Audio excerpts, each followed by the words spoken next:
आज 1 सप्टेंबर रोजी आपण बटाटा पेरणी करणार आहोत.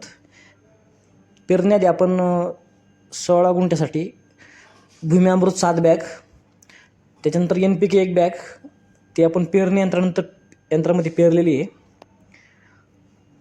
आणि आपल्याला बियाणं लागलेले आहेत 16 गुंठ्यासाठी 6 बॅग 50 किलो ह्याप्रमाणे.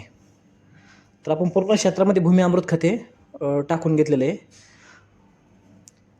त्यानंतर पाणी चालू केलं आहे बटाट्याला 1-2 दिवसांनी. बटाटा उगवणीनंतर आपण त्याला तणनाशकची फवारणी घेतलेली आहे, जेणेकरून तण हे यायला नको. बटाट्याची चांगली उगवणी झालेली आहे आणि अशा प्रकारे बटाटा तयार झालेला आहे. आज आपण 29 नोव्हेंबर 2024 रोजी बटाटा काढणीला सुरुवात केलेली आहे. तर पाहू शकता अशा प्रकारे माल निघत आहे. मालाची साईज खूप चांगली झालेली आहे.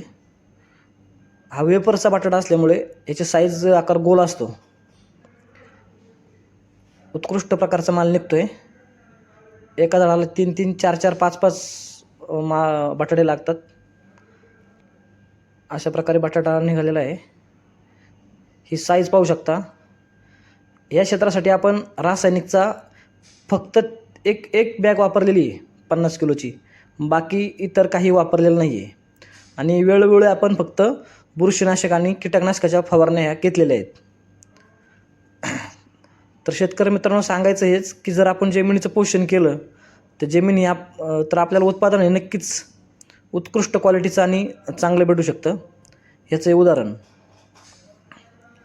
तर ह्या क्षेत्रासाठी आम्ही फक्त भूमी अमृत खतचा वापर जास्त केलेला आहे.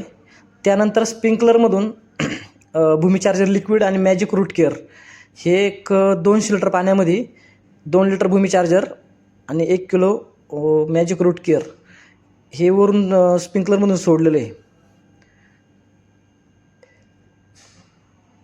धन्यवाद.